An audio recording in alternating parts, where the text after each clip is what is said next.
Welcome. This is Tampa Home Talk. I'm your host, Katrina Madewell. Thanks for joining us this morning. And we have a little different edition of today's Tampa Home Talk. And the mission of our show when we started this thing 14 years ago was to help and help people keep and maintain great credit, live within their means, build wealth, talk about anything in and around the real estate space. Because goodness knows the real estate market was crashing at that time. If you've been around for any period of time and you owned real estate, you understand that one. And we've changed our format a little bit. So we're bringing in some new people, interviewing them, not on the live radio stream anymore, which might be a surprise for some of you. So hopefully you're subscribed already to the podcast, which means you can catch it anywhere. You can tell Alexa, play Tampa Home Talk. You can listen to us on Spotify, any of your streaming radio platforms, anywhere you pick up a podcast. Apple, yeah, any of the, and Google has one too, but sure. Yeah, anywhere where you listen to podcasts, like Podbean is one. I know the big ones are like Spotify. And this morning Apple. We're on Facebook. Yeah, streaming live on Facebook. Cool story for you today. We have Mr. Ken Young in the house, and we're going to talk about his background. He's a local Tampa guy here, lives in the area, and has quite a background. It was pretty fascinating. I was reading over your bio this morning before you came in. Hey, it's been just a great career. Tampa's been terrific also. But it's something that I've always been interested in, sports and recreation, and so I combine a great area with all those sports and recreation and sell a few hot dogs and beers in the meantime, too. I love it. So you're originally from Philadelphia. You can hear the Philly a little bit in the accent there. Yeah, in Philadelphia. And actually, although I didn't think this was going to be my career, the fact is I was a vendor when I was in high school at Franklin Field, which is where the Philadelphia Eagles played. So I started actually selling hot dogs and sodas back in my teens. And that's how you kind of made your way into this business? It is. I actually had an interview. I'm a Penn State grad, had an interview in my senior year, and the interviewers with at the time it was ARA Services, now Aramark, but they saw that vending on my resume, said, "Hey, how would you like our recreation division?" I said, "Well, what is it?" And they said, "Well, it's food service and sports arenas and stadiums and things like that." I said, "That's what I want to do." So you knew when you were young that's the direction you wanted to do something in that field? Well, I was interested in food service, but I didn't know what type of food service. I had no idea until that interview. And once I saw, oh, wow, you can make a profession out of that and a career, I said, yeah, that's neat. So what were your responsibilities at that time? You interviewed for a position. What was the actual position, and what were you doing? You were young 20s, right? At the time, matter of fact, 21. And that interview, I actually, once he said what it was, and then I had to go through a few more, I was actually hired for an experimental program, food service program they had. So I could have taken, besides recreation, I could have taken hospital food service, college food service, what they call business and industry, and office buildings and things like that. But I stuck with recreation, and I'm a Philadelphian. The company was based in Philly, and the fact is that my first assignment was in Philadelphia at the Spectrum. So that was pretty neat because the Spectrum was the major arena in Philadelphia.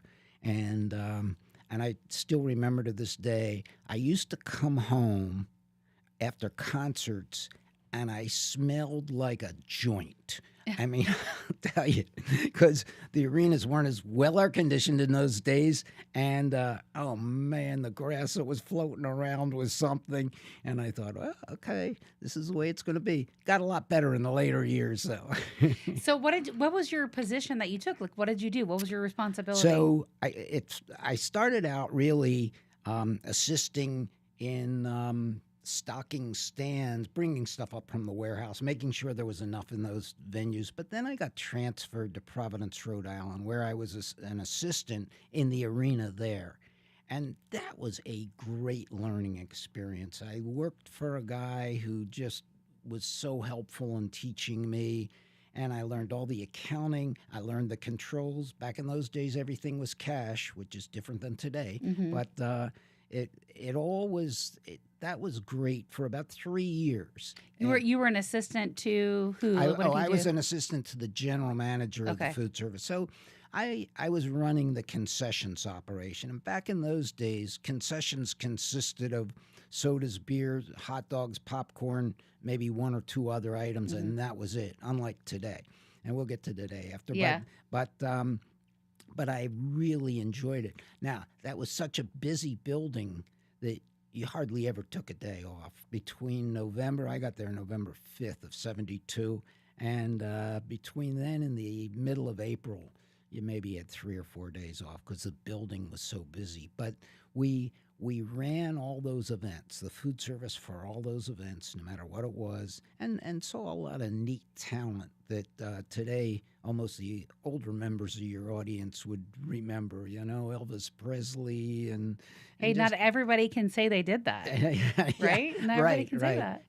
It was pretty neat, and there was a lot of sports in those buildings too. And from there, I did a racetrack in New England because in the summer times the buildings weren't that the Civic Center in Providence wasn't that busy, and so I did Bay State Raceway, which is where Gillette Stadium now stands in Foxborough, Massachusetts, and eventually went on to Indianapolis to run an arena's food service there, and finally, after I switched companies, went to Kansas City, where I worked in Kemper Arena and the Truman Sports Complex, and finally in the mid-'80s, and this is after I did some corporate stuff and ran sales and marketing for us corporately and so forth, I started my own business. Okay. And what did you do?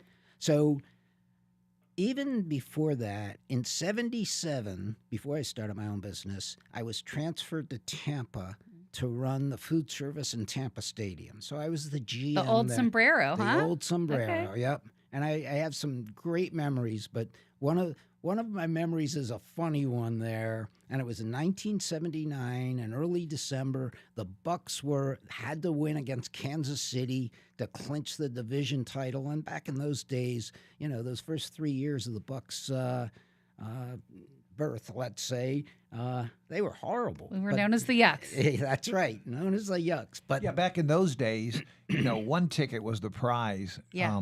And 2 tickets was not a prize at all. Exactly.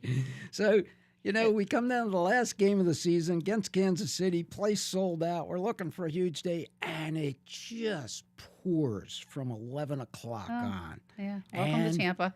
And I remember our office was in a corner of the end zone at Tampa Stadium, and the water for the entire first half was just rushing down those steps. It was something to see, but you know, it wasn't great for sales. And because of the weather, nobody could score. The Bucks scored a late field goal to win that game 3-0. They didn't postpone it for weather. They played. No. Today, I don't remember if there was lightning, but they would have played through lightning then. Today, they wouldn't. But no, the weather, just that water was something. And I think finally towards the end of the game, it began to clear up. But it was unusual because, as you know, here in Tampa, you don't get that kind of a deluge for 5 or 6 hours. And but that was just a funny memory. But they won that title, and then the next week, I think wasn't Leroy Selman with them at that time? Yes, I think he was. Yes, he was. The next week, 5 days later, my first child, a son, was born, and that was at St. Joe's Hospital. And before we took him home, we brought him over to Tampa Stadium. I can't say let him crawl on the turf, but we put him on the turf. And then 2 days after that, the Bucks beat Philadelphia, and they were close to going to the Super Bowl. So that was just a great memory of that. But I was lucky. I stayed in Tampa for 6.5 years. Went to Chicago, our corporate headquarters, for 2 years, decided to start my own business. And that was in the same thing, stadiums, arenas, things like that. And, I had that business for 30 some years until 2017 or so. What was the name of the business? So back in those days, it was leisure and recreation, but Ovations was the main business that grew very big. That one, What now was that concessions for major sports things? Was it? That was concessions and what we call premium food service. So a lot of catering, sweets. Over the evolution of the business, the arenas and stadiums became much, much nicer. The food service we provided became, the menus became much more plentiful. I was going to say the club and the whole suite thing, like that's definitely evolved. That didn't exist in the 70s. No, that right? did not exist. And yes, that really has evolved so that you ended up with a lot of good, high-end food service, although the profitable part was still in the concessions. And, we just added one account at a time. I had a partner, and we just kept adding one account at a time. And then I got into the minor league baseball business, and so that really helped our food service business because I got to know all those owners of other teams. And so then they would contract your company to do the concessions for their stadium. Yeah, exactly. And, a lot of them were what we call self-operators. And when I talked to them, they'd say, yeah, it would be easier if you just ran this. And that's how we got our first 10 accounts, I would say. That's awesome. And then we kept growing it. And one day I said to my partner, I said, we got to get some wintertime business. All we have is summertime business. And then I said, let's go after arenas and convention centers. So we did that.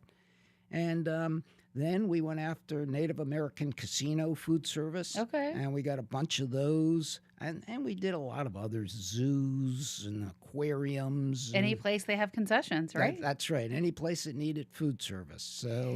So it's and your degree is in that, right? And I think I read that on your bio. So what made you want to buy a minor league baseball team, and what was that process like? Was that expensive? How old were you? How'd you come up with the funds to do that? Like, what was the story behind that? Well, those are all great questions. I know. I'd like to just throw them at you. That's what I wanted to ask. So I'm glad you did this. Because I sure couldn't afford that. How old were you? Can I ask you that? At that time? Sure. When I bought my first team, I was 43. Yeah. And this was what year, 43, roughly? 93. So in the 1993. early 90s. And and so that was really, let's talk about this for a minute. That was pre-internet, right? So it's not that I tell my kids all the time, the day and age of when we grew up, and you're a little older than me, but I'm still old enough to remember there wasn't the internet when I was around. We had to go to the library or read a book or find another way to get information. Mentors were not as abundant as they are today. These kids have access to any mentor really very easily between social media and just all. It's just so easy. It's at their fingertips. It was not that way when I was young and when you were young.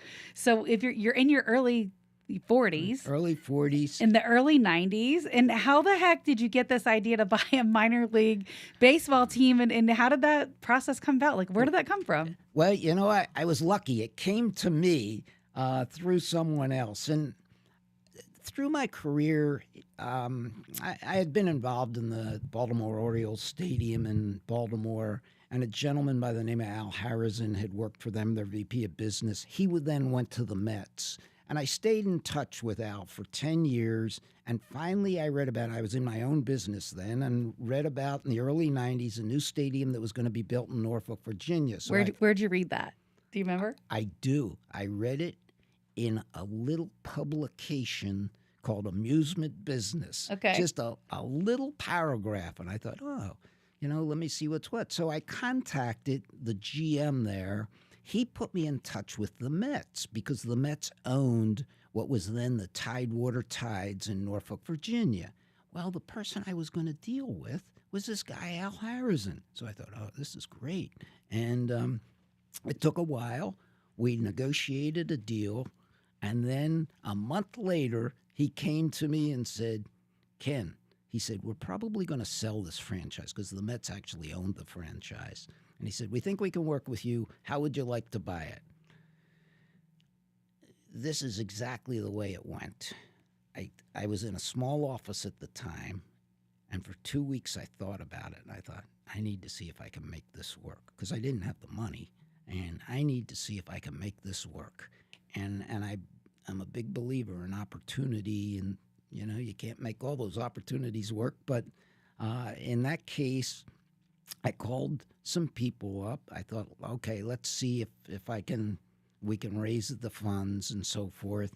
So today that would be what they call like angel funding or angel investors, or, Well, or yeah, the online like fund Kickstarter is a good one. Okay, right. I learned a lot doing that because the one big thing is everybody will tell you they're interested. Half of them can't afford it, and so how did you do that in the early 90s? Again, the day and age of technology today, you just do a Kickstarter and you can get someone in another country that would invest in your idea if they like it. But that was not the case in the early 90s. No, it was a lot of phone calls, a lot of putting feelers out, and it was all done on the phone. It wasn't done via the internet because that was just starting. It didn't really exist back then. Yeah. And, it was a case of just talking to a lot of people, making some presentations to people. I remember one in particular in Norfolk, and the place was being built, a new stadium being built at the time. And I made this luncheon presentation, and a gentleman walked up to me and said, yeah, I like this, and gave me a personal check for $850,000. And I thought, whoa, that was... that's something. So how did you connect with these folks? It's in the early 90s, right? It's not like you can just go get them on LinkedIn. I know. I'll tell you, sometimes I'm kind of poking fun at the kids today, but because I'm trying to get them to understand how hard that was back in that day. It was all through word of mouth, and you talk to people who would talk to other people and say, I know a guy who might be interested in this, and that was the way it came about. And then we purposefully tried to get a lot of people in Norfolk, Virginia. And sometimes that works, and I found sometimes it doesn't work, So, Ken, how did you figure out who you were going to approach? Like, how did you figure out who you were going to deliver presentations to and talk to?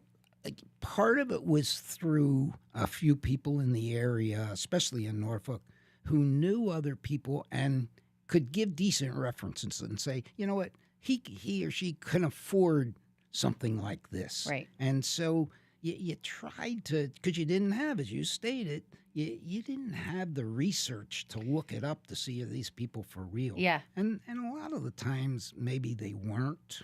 Did you use the Hill Donnelly back in the day? I will tell you, we were able to make it happen. And by the way, the Mets were extremely patient with me. I still remember, this is after we knew we were going to have the money and so forth. But the first meeting I had with all of the Mets, not just Al, but all of the Mets in New York and Shea Stadium. And at the time, I thought to myself, this is pretty cool. Come into the boardroom in New York and meet with the Mets. And I've always been a big baseball fan. And so we finally made it happen. In April of 93, we actually didn't close on it until May of 93, but that was just because of convenience. The Mets were going to play an exhibition game. So we closed on it in 93. It was a good investment right from the beginning. The attendance was much greater than what we thought. The food service per caps, the amount each person spends, was a lot better. So it was a good business for us. And so Ken, your role at that time as a partial team owner, right, I guess is a good way to say it, was to maximize attendance. So really make sure you could sell tickets, make sure you can maximize concessions, make sure you're selling stuff that people will buy. And that's how you raise money to ultimately make this whole thing work, right? Yeah. So I had a full-time staff there. And I was learning. I had a great general manager who had, at that time, 40 years of experience. And he and I didn't always see eye to eye on the marketing because he was old line. I was trying to bring some new things into it. But he taught me the business too. And I was there all the time, in the summertime anyway. Yeah. Family lived up there. And so it was one where I presided over the business. And so I kept the investors informed. And the biggest thing was that the day-to-day business. But the other thing that was so important about it was I would walk that stadium every single night during games.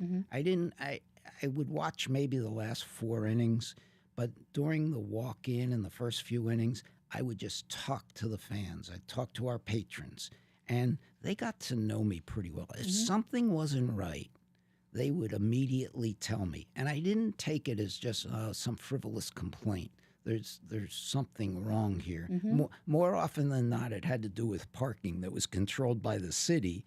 But still, that was extremely important, and that's before the people ever get into the place. It's part of the whole experience. Yeah, it is. And so I wanted to make sure they were happy and that they leave happy, which one of my... because if they have a great day, they're going to come back. Yeah, that's exactly right. One of my signature items with all of the clubs I owned was at the end of every single game, we would have a kids' base run, not just a special Sunday afternoon or a special, on a holiday or something, but after every single game, weather permitting, that the kids could run the bases. And I thought, the parents love watching them, the kids love doing it, and that will help bring them back. And so that was one of the marketing things that we did. My GM, as I said, once in a while, we didn't see eye to eye on marketing.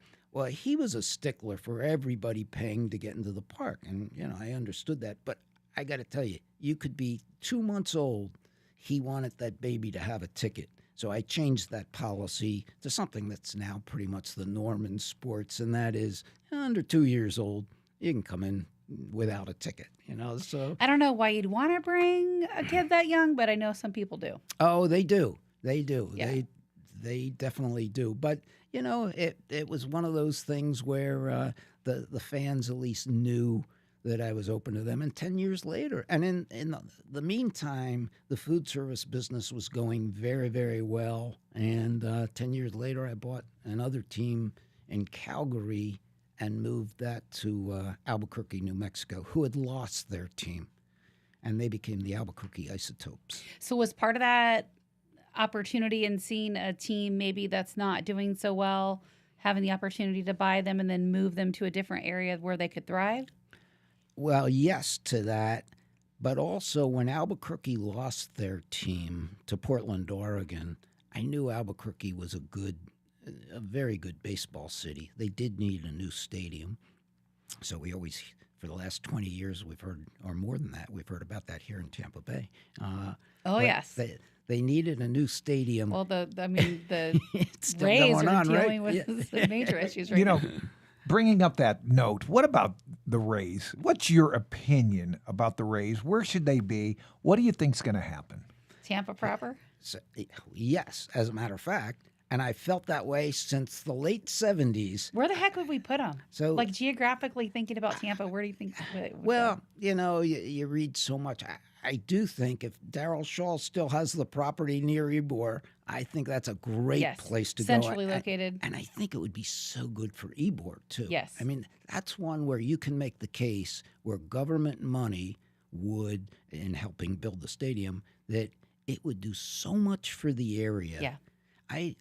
I'll tell you, in the late 70s, because I worked in Tampa Stadium, I used to go to the Tampa Sports Authority monthly meetings. And there was about a 6-month period that they debated whether maybe building a stadium in one of the parking lots at Tampa Stadium would be the way to go to build a baseball stadium.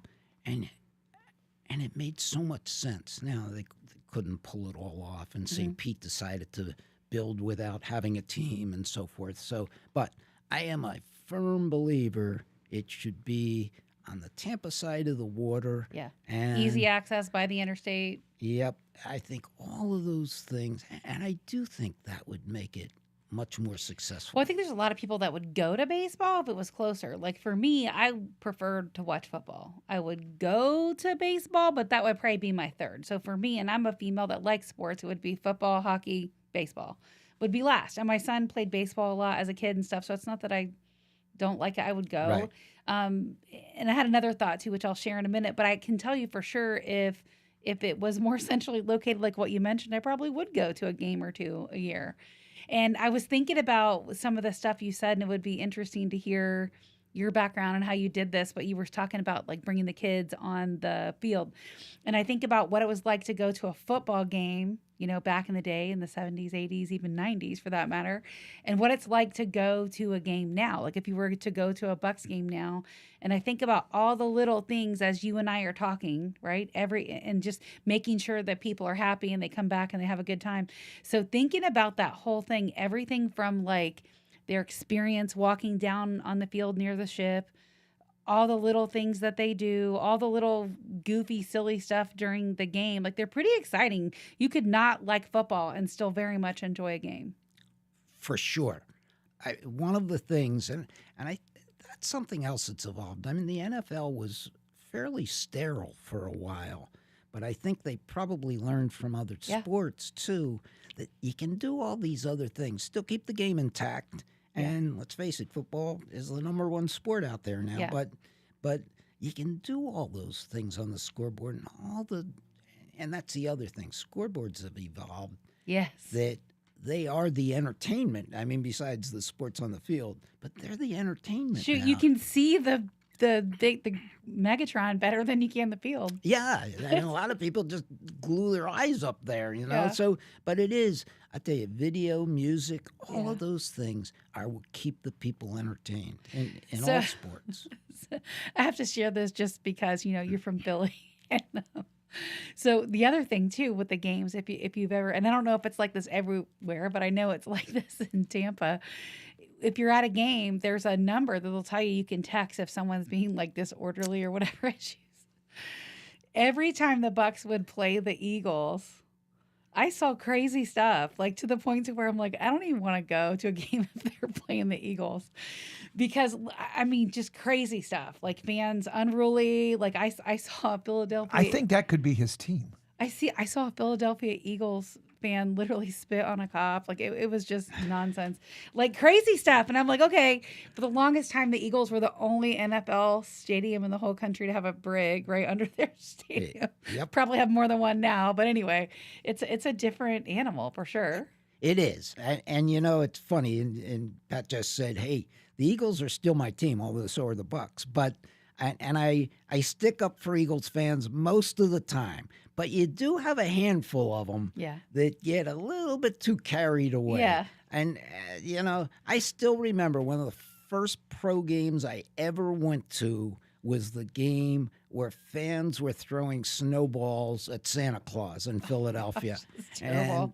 It's terrible. I was about 10 years old Poor at the time. Santa. But I still remember that. And you still read about it, too. No, So- why were they whacking Santa with a snowball? Oh, Why? I don't know. Just being honoring? It's not as though those Philadelphia fans who are unruly now. It was probably 2 generations ago or something. Yeah. But they were still the same type of fan. So one of my bucket list items, Ken, was to go see, an NFL game in every stadium in the country. It's one of my bucket list items. Preferably if the Bucks are playing there. It doesn't always happen with divisions and stuff. But the one place I think I might be afraid to go to a game at would be Philadelphia. So, it's funny because people, and this is only half joking really, but don't wear an opposing, don't wear a Dallas Cowboys shirt in Philadelphia going to a game or something like that. I'd want to wear my Bucks jersey. I know. I guess my second ticket would be the bodyguard I have to hire to go. And I do think a Bucks jersey, although we've beaten the Eagles in a lot of big games, but I think a Bucks jersey might not be quite as difficult in Philadelphia to wear as It's not their some biggest other, rival. Yeah, as some of the others, the Giants or Cowboys. But those fans, they're tough fans. No question about it. Wearing the Bucks jersey and the Saints. Ken, what is Home one of might your not be favorite good. stadiums One to of my attend? well, on the baseball side, there are 2 probably. The Colorado Rockies is a great stadium with the the mountains in the background. And then Dodger Stadium is one too, except for the traffic to get out. Dodger Stadium is another one that's just really a neat stadium to watch a game in. There's so many good ones around now that, and I will tell you, in the NFL, those stadiums are just terrific stadiums. The evolution of this is incredible. I will tell you, I don't know if you like artwork or you follow anything, but like, for example, the piece of artwork I have right when you walk in our office was created by an artist named Michael Goddard. And Michael Goddard was commissioned by the Vegas, they're the Raiders now in Vegas. Right. He lives in Vegas. So he was commissioned to do murals all over the stadium associated with the Raiders. So that's totally on my list because I love his artwork and I want to go see what he did to the stadium. So that'd be one of those things where this whole, it's not just the game, like it's an experience. You're there for hours before the game even starts to kind of check out this artwork. And he's pretty famous. A lot of people have his artwork. A lot of celebrities have his artwork. So it's gotten really expensive. But I think it would be so fascinating to, I mean, think about that, the evolution of a game. You're not just going to go see the football game anymore. You have somebody like me that wants to go to literally see the artwork in the stadium before you see the game. Well, that's why I go to the Hard Rock, so I can see all the memorabilia. Yeah, exactly. You know, one other thing that I wanted to bring up because it is kind of local, and that is eventually back 2004, I think it was, I bought a hockey team in Norfolk, Virginia, and we became affiliated with the Lightning. And we won a title in 2012 called the Calder Cup, a championship that had a bunch of future Lightning players on it. And John Cooper was our head coach. So Coop, a year and a half later, he came to the Lightning and won a couple Stanley Cups, and he's won along the entire way. But just a couple, no big deal. But that was so much fun, winning titles, which you don't do very often, but when you do, it's just such a great time. So I love your story, and I would love to share with the person listening, like maybe it's a young person watching this show on social media or listening to the podcast. And again, I want to just comment on how easy it is for the kids nowadays to connect with people. If someone's young like you and they're listening to this and they're trying to figure out what direction their career should go, but there's something they like, and you know, what advice would you have for them? And I think it's so fascinating, by the way, that you did this whole, because you've owned what, 6 minor league sports teams, 5 baseball teams, 1 hockey team. I mean, it's a pretty stacked resume you have of your accomplishments. So if you're talking to a young person today that's trying to figure out how to follow their journey, whatever it is, what would you tell them? Well, and I really enjoy and love talking to younger people who are on career paths and speaking to college classes and things like that. So, but my advice is, first of all, try to figure out, sometimes you can't do it till you get into the business world, but try to figure out what really turns you on. What do you really like? What lights you up and doesn't feel like work? That's exactly right. Yeah. Doesn't feel like work. You might be working 100 hours, but it doesn't feel like it. It feels like fun.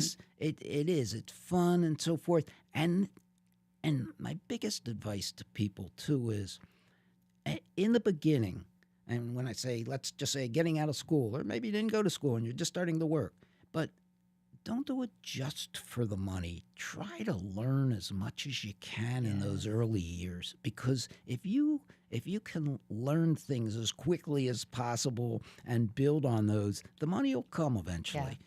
Just don't. It doesn't have to be the number one priority. And I realize for some people who have nothing and need to live, that's difficult. Yeah. But it's something that if you can do it that way, to do it. But look for where your interests are and what can basically turn you on, as you said, and then really go for it, and don't be afraid to work hard.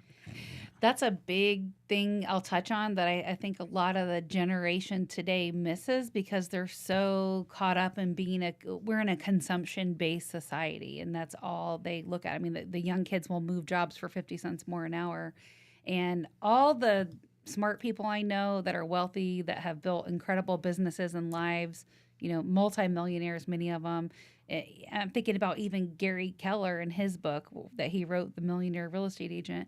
There's a chapter in there where he's very explicitly says when you're first starting in a career, you have to work to learn first. And then that's when you're working to learn, then later you work to earn. But you have to put yourself in that position to do that. And I think when I think about this and I look at some of the younger generation today, that's what most of them are not willing to do.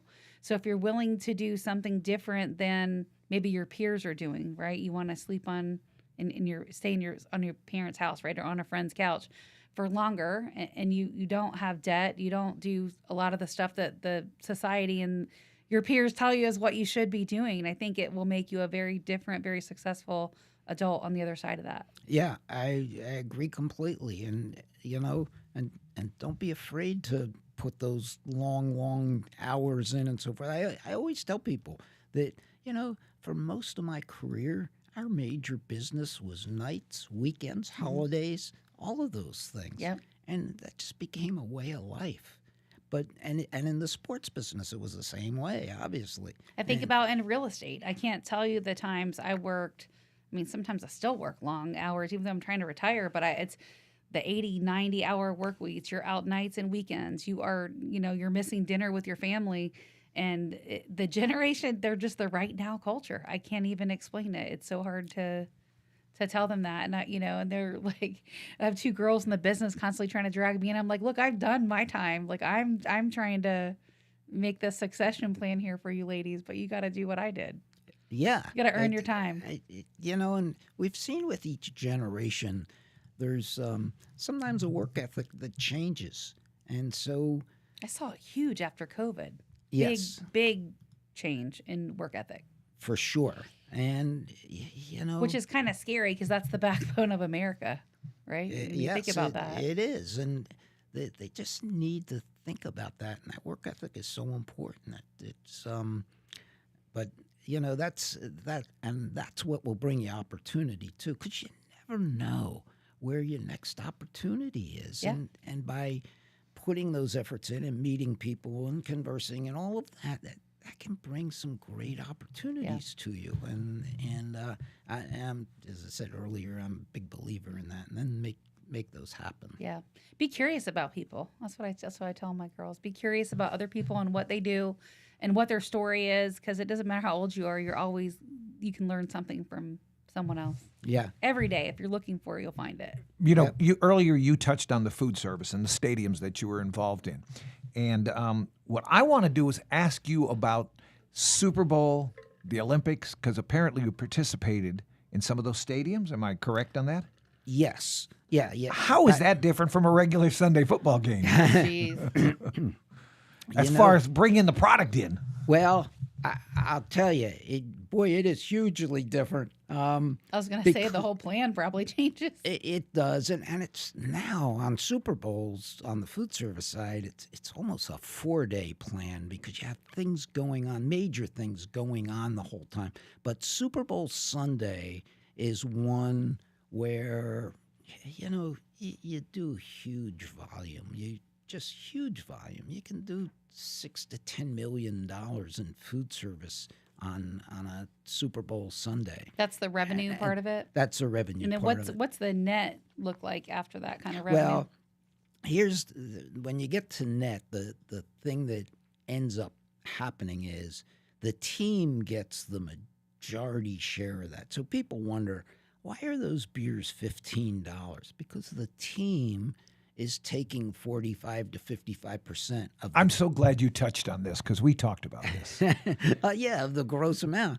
I think back early. Where does that revenue go, Ken? Like I know you said the team gets 40 to 50%, but does that go into like operating the stadium, general costs, or where does that go? It goes. Yeah, I mean, they budget all their expenses, and it goes towards operations. But part of that, if the numbers are big enough, also goes towards player payroll and so forth. But next to ticket revenue, and major professional sports television revenue too, but food service revenue becomes maybe your third biggest revenue source. What's the number one? Is it ticket sales? Ticket sale. Well, television sale, Okay. television revenue time. is the biggest one, and then ticket revenue. Then you have food service and merchandise, and obviously other advertising and so forth in the stadium. But those are all big ones. But Super Bowl Sunday, the other difference besides the volume,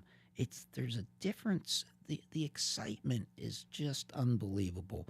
I used to, and one of the reasons I've worked so many Super Bowls is I did it as a volunteer for many of them where I wasn't involved in the food service and ran the program operation. And, That would be fun. It was a lot of work, but it was fun too. And we'd have the run of those stadiums for 4 days, usually from Thursday to Sunday, and it just I'd get to the stadium around 6:30, 6:45 in the morning.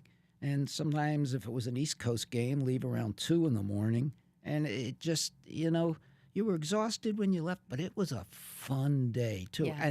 And all of that was money we raised for charity that became, over the years, hundreds of thousands of dollars. So it was just a lot of fun. I remember That's amazing. walking into a stadium out on the West Coast one morning, about 6:30, John Gruden and Mike Tirico come walking in. They're going to do the pregame show.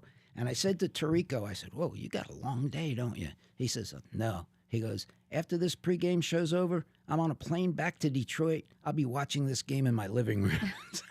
That's cool. That always stuck with me for some reason. Can we show off your bling? Oh, sure. Is that lightning? That's a lightning ring from 2020. Wow. And because I had been involved with the Lightning a little earlier than that, I was able to get a ring, and it just, it is exciting. And Yeah. that's Can I ask the ultimate question? Can I try it on? sure. Oh, It sure. might dip my- won't I let dip my people thumb. try it on all the time.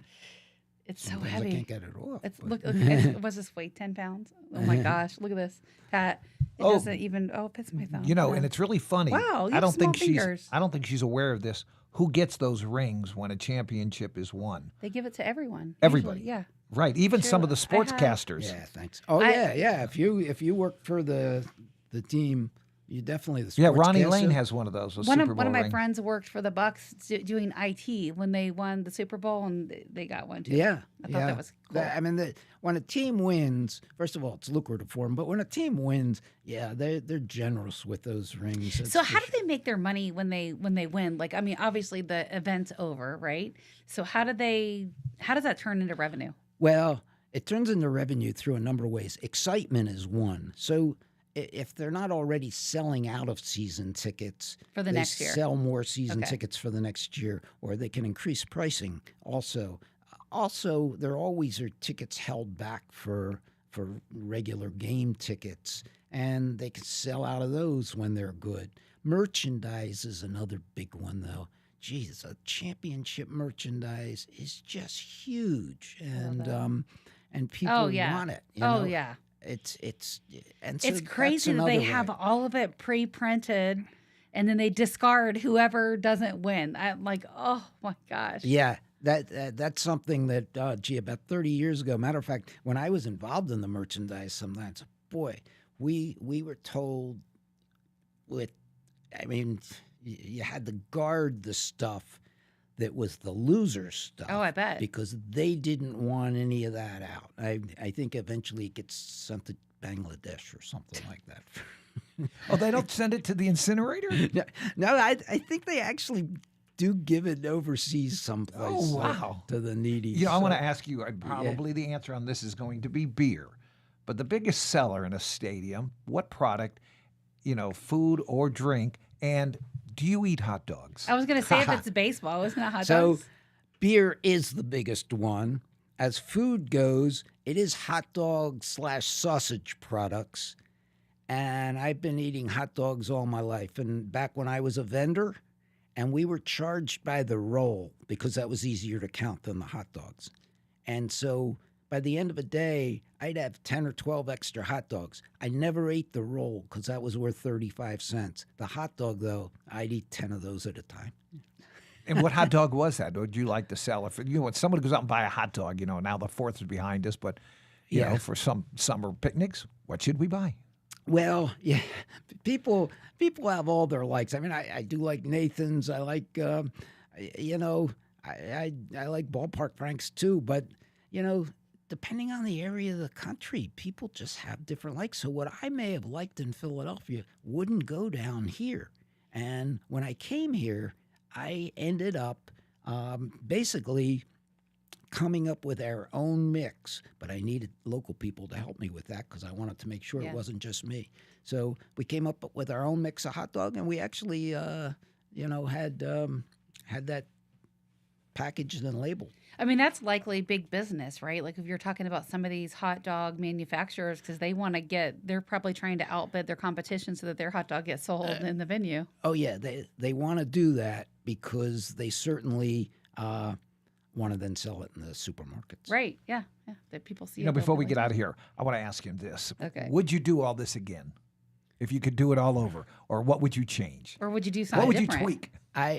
I would do it in a minute. I've been so fortunate, and 50 years of, just having fun at what I'm doing. And yes, it has been lucrative too, so I'm sure that's been an added part of it. But it has been so much fun. I loved every minute going into those arenas and venues and working.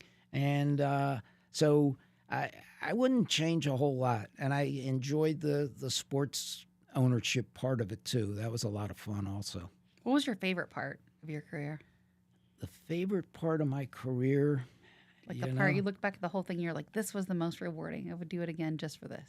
I will tell you that it's really, whether it was the sports or the food service part, seeing the patrons enjoy themselves. That was the favorite part to me. I just enjoyed that so much. Who would you like to sit down and watch a baseball game with of all of the people that you've met in the past, or somebody that you'd like to do that with? It's funny. I actually got to go fishing with Stan Musial on Art Pepin's boat 40-some years ago, I think it was. And that just popped into my mind, Pat, when you asked the question. I think if I were, just looking at an individual, I'd maybe go back to my Philadelphia days and think about the manager, Gene Mauch, who was a strategist and, not a real sexy answer there, but one that certainly baseball aficionados would know. And then I look at guys like Clayton Kershaw, Sandy Koufax. He was my favorite ball player. I'd love listening to an analysis sitting at a game with Sandy Koufax. That would be cool. I love it. I do have an autographed baseball. So. I love it. This has been a fascinating topic of conversation. I hope that our listeners have enjoyed a little one-off today. Well, We talk about a lot of real estate stuff on the show. Well, I hope they've enjoyed it too. I've enjoyed being here. Thank you so much. Yeah, it was lovely to have you as my guest. I look forward to connecting with you again. And again, you're listening to Tampa Home Talk. You can pick us up on any podcast player of your choice. Follow us on social media. Like and subscribe, whether it's Facebook or YouTube. We're everywhere where you're looking for us. I'm your host, Katrina Madewell, and in the house today we have Mr. Ken Young. Thanks for being my guest. I really appreciate you. Thank you. All right. Love where you live, or we're going to fix it. Welcome home.